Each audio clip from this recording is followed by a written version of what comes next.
حضرت عائشہ رضی اللہ تعالی عنہ کی حضرت محمد صلی اللہ علیہ وسلم سے شادی مبارک والے دن فرشتے بھی موجود تھے، ملائکہ بھی، حوریں بھی جنتی لباس میں ملبوس تھیں، حضرت جبرائیل امین علیہ السلام بھی موجود تھے۔ لیکن ایسا کیا واقعہ ہوا، سب فرشتے اور حوریں آسمان کی طرف دیکھنے لگے۔ بسم اللہ الرحمن الرحیم۔ السلام علیکم ورحمۃ اللہ۔ محترم ناظرین گرامی، ام المومنین حضرت عائشہ رضی اللہ تعالی عنہ کی والدہ ماجدہ حضرت ام رومان رضی اللہ تعالی عنہ کا پہلا نکاح عبداللہ ازدی سے ہوا۔ عبداللہ کی موت کے بعد آپ حضرت سیدنا ابو بکر صدیق رضی اللہ تعالی عنہ کے نکاح میں آئیں۔ اللہ تعالیٰ نے ان کے بطن سے حضرت سیدنا ابو بکر صدیق رضی اللہ تعالی عنہ کو ایک بیٹا عطا فرمایا، ایک بیٹا حضرت عبد الرحمن اور ایک بیٹی حضرت عائشہ رضی اللہ تعالی عنہ نصیب فرمائے۔ ام المومنین حضرت عائشہ رضی اللہ تعالی عنہ خلیفۃ المسلمین حضرت سیدنا ابو بکر صدیق رضی اللہ تعالی عنہ کے مبارک خاندان میں پیدا ہوئیں۔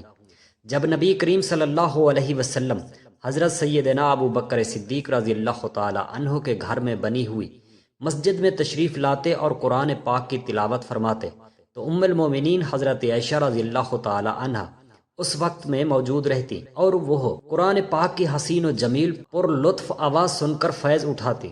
بچپن کا زمانہ تھا، لیکن اللہ رب العزت نے جن مقدس بندوں کو نوازنا اور بلند مقام پر پہنچانا ہوتا ہے، وہ ابتدا ہی سے انہیں بے پناہ صلاحیتوں اور خوبیوں سے مالا مال فرماتا ہے۔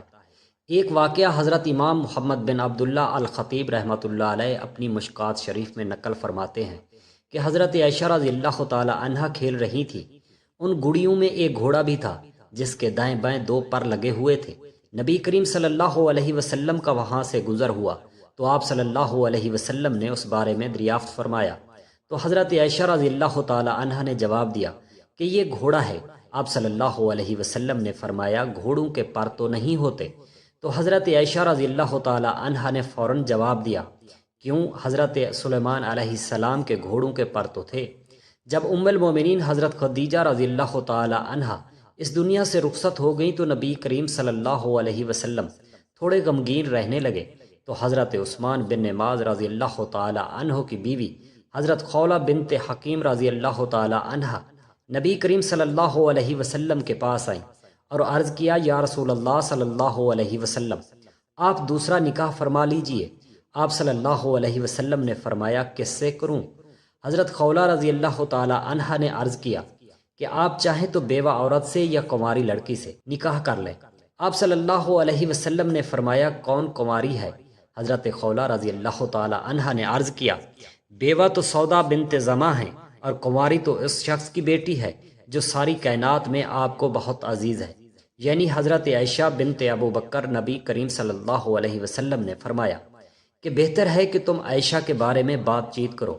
حضرت خولہ رضی اللہ تعالی عنہ فرماتی ہیں کہ میں اس کے بعد سیدہ ام رومان رضی اللہ تعالی عنہ کے پاس گئیں اور ان سے کہا کہ تمہارے لیے بہت عظیم خوشخبری ہے جس دنیا اور آخرت کی بھلائیاں چھپی ہیں۔ انہوں نے کہا کہ وہ کون سی خوشخبری ہے؟ میں نے کہا، نبی کریم صلی اللہ علیہ وسلم نے عائشہ کا ذکر فرما رہے ہیں۔ انہوں نے کوئی جواب دینے کی بجائے کہا، تھوڑا انتظار کرو، ابھی میرے شوہر ابو بکر رضی اللہ تعالی عنہ تشریف لانے ہی والے ہیں۔ حضرت خولہ رضی اللہ تعالی عنہ فرماتی ہیں کہ کچھ ہی دیر بعد حضرت ابو بکر صدیق رضی اللہ تعالی عنہ تشریف لائے تو میں نے ان سے اس بات کا ذکر کیا تو انہوں نے فرمایا، کیا یہ ان کے لیے صحیح ہے؟ آج سے تو ان کی بھتیجی ہے۔ حضرت خولہ رضی اللہ تعالی عنہ نے واپس آ کر نبی کریم صلی اللہ علیہ وسلم سے اس بارے میں پوچھا تو آپ صلی اللہ علیہ وسلم نے فرمایا کہ ابو بکر میرے اسلامی بھائی ہیں اور اسلامی بھائیوں کے ہاں نکاح کرنا جائز ہے۔ جب یہ بات حضرت سیدنا ابو بکر صدیق رضی اللہ تعالی عنہ کو معلوم ہوئی تو انہوں نے اس مبارک ترین رشتے کو فوراً قبول کر لیا، لیکن چونکہ اس سے پہلے حضرت عائشہ رضی اللہ تعالی عنہ کی نسبت زبیر بن مطیم کے بیٹے سے طے کی جا چکی تھی، وعدے خلافی نہ ہو جائے اس لیے ان لوگوں سے بھی پوچھنا ضروری تھا۔ حضرت خولہ رضی اللہ تعالی عنہ فرماتی ہیں کہ حضرت ابو بکر صدیق رضی اللہ تعالی عنہ زبیر بن مطیم کے گھر تشریف لے گئے اور فرمایا کہ آپ لوگوں نے ہماری بچی کا رشتہ مانگا تھا، اب تم اس بارے میں کیا کہتے ہو؟ زبیر بن مطیم کے گھر والے اب تک مسلمان نہ ہوئے تھے۔ مطیم نے اپنی بیوی سے اس بارے میں پوچھا تو اس نے کہا کہ اگر یہ لڑکی عائشہ صدیقہ رضی اللہ تعالی عنہا ہمارے گھر آ گئی تو ہمارا لڑکا بھی اپنے باپ دادا کے دین سے پھر جائے گا، اس لیے ہمیں کسی صورت یہ بات منظور نہیں۔ حضرت سیدنا ابو بکر صدیق رضی اللہ تعالی عنہ ان دونوں کی رائے جان لینے کے بعد وہاں سے تشریف لے آئے۔ اب انہیں وعدہ خلافی کا کوئی خطرہ نہ تھا، خوشی اور مسرت کی کوئی انتہا نہ تھی۔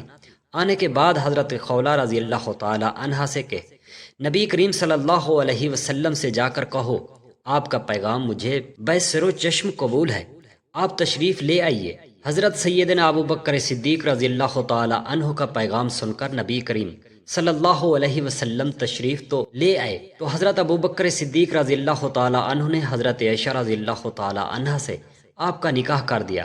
مہر کی مقدار 400 درہم مقرر ہوئی۔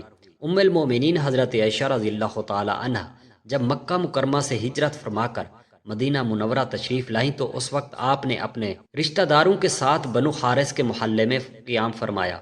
یہاں آپ اپنی والدہ کے ساتھ 7 یا 8 مہینے تک مقیم رہیں۔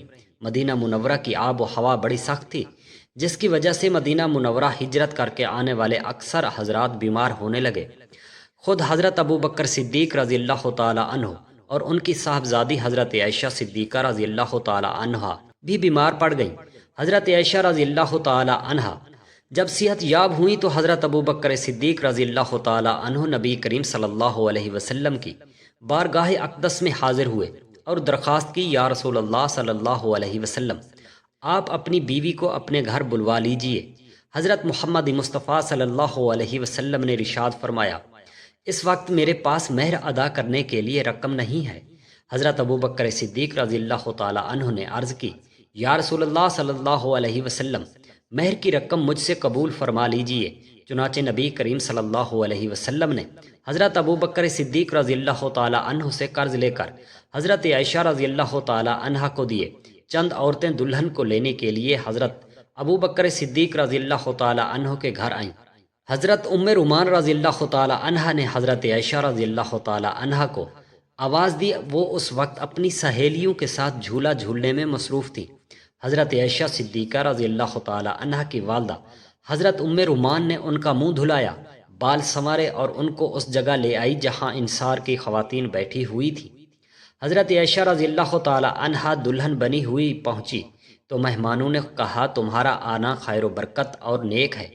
یہ صدا لگا کر دلہن کا شاندار طریقے سے بڑھ چڑھ کر استقبال کیا گیا۔ تھوڑی دیر بعد نبی کریم صلی اللہ علیہ وسلم بھی تشریف فرما ہوئے۔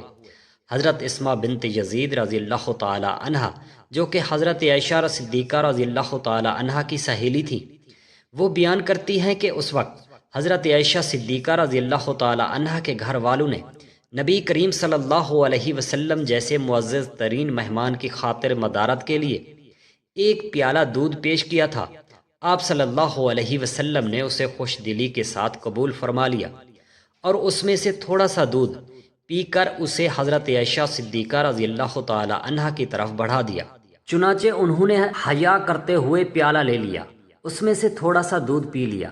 اس طرح شوال کے مہینے میں حضرت عائشہ صدیقہ رضی اللہ تعالی عنہا نبی کریم صلی اللہ علیہ وسلم کے مقدس کاشانے میں بڑی سادگی سے رخصت ہو کر آ گئی۔ سن 58 ہجری کے ماہ رمضان کے مہینے میں حضرت عائشہ بیمار ہوئیں اور انہوں نے وصیت کہ انہیں امہات المؤمنین اور رسول اللہ صلی اللہ علیہ وسلم کے اہل بیت کے پہلو میں جنت البقیع میں دفن کیا جائے۔ ماہ رمضان کی 17 تاریخ منگل کی رات ام المؤمنین حضرت عائشہ صدیقہ رضی اللہ تعالی عنہا نے وفات۔ آپ رضی اللہ تعالی 18 سال کی عمر میں بیوہ ہوئیں اور وفات کے بعد ان کی عمر 66 برس تھی۔ حضرت ابو ہریرہ رضی اللہ تعالی عنہ نے نماز جنازہ پڑھائی۔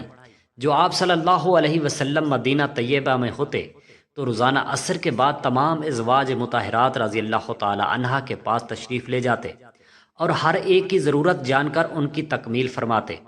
جب سفر پر روانہ ہوتے تو ازواج مطہرات رضی اللہ تعالی عنہا کے درمیان قرعہ اندازی فرماتے، جس کا نام نکل آتا اسے ساتھ لے جاتے۔ قرآن پاک میں اللہ تعالیٰ نے کسی عورت کا نام نہیں لیا، صرف ایک عورت، وہ ہے حضرت مریم علیہ السلام کا نام۔ اس کی بھی خاص وجہ تھی کہ حضرت عیسیٰ علیہ السلام کے والد کوئی نہیں تھے، اس لیے ان کو ماں کی جانب سے مخاطب کیا گیا۔ دین اسلام سب سے غیرت مند دین ہے، اس لیے قرآن پاک میں کسی عورت کا نام نہیں، ایک حدیث میں آتا ہے کہ اللہ تعالیٰ سب سے زیادہ غیرت والے ہیں، اس کے بعد میں محمد صلی اللہ علیہ وسلم سب سے زیادہ غیرت والا ہوں، اور مومن بھی غیرت مند ہوتا ہے۔ قرآن پاک میں آتا ہے کہ اے پیغمبر، اپنی بیویوں اور بیٹیوں اور مسلمانوں کی عورتوں کو حکم ہے وہ اپنے اوپر عاجزی لٹکا کر رکھیں۔ میں نے اپنی زندگی میں ایسی عورتوں کو دیکھا ہے جو جینز شرٹ پہنتی ہیں آفس میں، مگر نماز کی پابند ہیں، ایک لمبی چادر لے کر نماز شروع کر دیتی ہیں، اور ایسی عورتیں بھی میں نے دیکھی ہیں نقاب ہوتا ہے مگر باطن میں کچھ اور ہے۔ دین اسلام سب سے غیرت مند دین ہے۔ بخاری شریف میں حضرت عبداللہ بن عمر رضی اللہ تعالی عنہ سے روایت ہے کہ امیر المومنین حضرت عمر رضی اللہ تعالی عنہ کی اہلیہ ان کے دور خلافت میں فجر اور عشاء کی نماز کے لیے باقاعدگی کے ساتھ مسجد میں جایا کرتی تھی۔ حضرت عمر رضی اللہ تعالی عنہ کو یہ بات اپنی طبی غیرت کی وجہ سے پسند نہ تھی، مگر منع بھی نہیں کرتے تھے۔ حضرت عبداللہ رضی اللہ تعالی عنہ بیان کرتے ہیں کہ نبی کریم صلی اللہ علیہ وسلم نے ارشاد فرمایا کہ عورتوں کو مسجد میں جانے سے نہ روکا کرو، اس لیے حضرت عمر رضی اللہ تعالی عنہ پسند نہ ہونے کے باوجود اپنی اہلیہ کو مسجد میں جانے سے نہ روکتے۔ اس کا مطلب یہ ہے کہ غیرت کا اظہار بہت اچھی چیز ہے، لیکن جو حقوق عورت کو شریعت نے دے رکھے ہیں انہیں غیرت کے نام پر ان کو روکنا درست نہیں۔ ایک حدیث میں آتا ہے کہ امام مسلم رحمۃ اللہ علیہ نے صحیح مسلم میں نبی کریم صلی اللہ علیہ وسلم سے حدیث بیان کی ہے۔ نبی کریم صلی اللہ علیہ وسلم نے فرمایا، دو قسم کی عورتیں جہنمی ہیں، میں نے انہیں دیکھا نہیں، کچھ مردوں کے ساتھ گائے کی دموں جیسے کوڑے ہوں گے جن سے ان لوگوں کو ماریں گے، اور دوسری قسم کی وہ عورتیں جو کپڑے پہننے کے باوجود بھی ننگی ہوں گی، وہ مائل ہونے والی اور دوسروں کو اپنی طرف مائل کرنے والی ہوں گی، ان کی سربختی اونٹوں کی کوہان جیسے اونچے ہوں گے، یہ دونوں نہ تو جنت میں داخل ہوں گی اور نہ ہی اس کی ہوا کو پائیں گی۔ میں نے ایسی عورتوں کو بھی دیکھا ہے جن کو دیکھ کر مجھے یہ حدیث یاد آ جاتی ہے، خاص طور پر سوشل میڈیا پر ایسی عورتیں جن کو مشہور ہونے کا بہت شوق ہے۔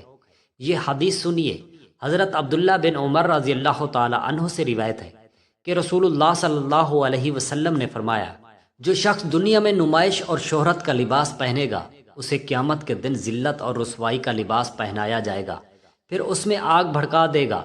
سوشل میڈیا کو اپنے علم میں اضافے کے لیے استعمال کریں، یہ اللہ دین کا چراغ ہے، اور اس طرح کے ہزاروں اسلامی گروپ ہیں اور لاکھوں اسلامی پیج وغیرہ، ان پر جا کر اسلامی تحریریں پڑھیں اور اپنی زندگی بامقصد بنائیں، کیونکہ جو باتیں کتب میں نہیں مل سکتی وہ ان میڈیا میں مل جائیں گی۔